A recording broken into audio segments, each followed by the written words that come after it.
So ఈ కూటమి ప్రభుత్వం వచ్చిన తర్వాత కంపెనీలు అనేవి వైజాగ్ రావడం అనేది చాలా సంతోషకరమైన విషయం. ఉత్తరాంధ్ర జిల్లాలో దాదాపు ఆర్సెల్ఆర్ మిట్టలు ప్లస్ విజయనగరం జిల్లాలో మినీ స్టీల్ ప్లాంట్, ప్రతి ఏరియా పైగా రాయలసీమ, కోస్తా, ఉత్తరాంధ్ర అన్ని ఏరియాలని సమప్రాధాన్యం ఇస్తూ అలాగే అనేక రకాల ఐటీ కంపెనీస్ అన్ని కూడా ఇక్కడికి వస్తున్నాయి. జనాలందరూ తెలుస్తుంది. ఊరికే ఏదో ఆ మాటలు చెప్పి పేపర్ కోసం మీడియా కోసం చేసేది కాదు, కానీ ప్రత్యక్షంగా కనిపిస్తున్నాయి. కానీ ఖచ్చితంగా ముందు అడిగినది పడింది. ఎందుకంటే దానివల్ల ఎంప్లాయ్మెంట్ డైరెక్ట్ గా ఇండైరెక్ట్ గా జనరేట్ అవుతుందండి. పేరెంట్స్ ని వదిలేసి లేకపోతే ఉన్న ఊరిని వదిలేసి వేరే చోట చేయాల్సి వస్తుంది. చదివిన వాళ్ళు ఇంకా కావాలి ఇంకా జనరేషన్ పెంచండి అంటున్నారు చంద్రబాబు. అది వస్తుంది రేపు.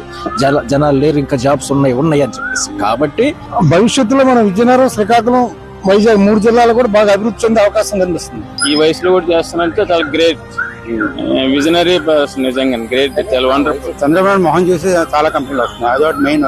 I really appreciate. ఇంకా మన ఆంధ్రప్రదేశ్ ఇంకా భవిష్యత్తు ఇంకా బాగుంటదని మేము అందరూ ఎక్స్పెక్ట్ చేస్తున్నాం. యూత్ అంతా కూడాను సగర్వంగా నా రాష్ట్రం నేను ఉద్యోగం చేసే అవకాశం కల్పించింది నాకు అని చెప్పేసి చెప్పుకుంటారు. మన రాష్ట్రం సూపర్ గా ఇప్పుడు చాలా బాగుంది, అద్భుతంగా ఉంది. చంద్రబాబు హైదరాబాద్ ను ఒక విధంగా ఎలా తీసుకొచ్చాడో దానికి డబుల్ తీసుకొస్తారని నాకు నమ్మకం ఉందండి. రాగానే అది ఆయన కష్టానికి ఫలితం దక్కుతుంది, ఫ్యూచర్ కూడా బాగానే ఉంటది.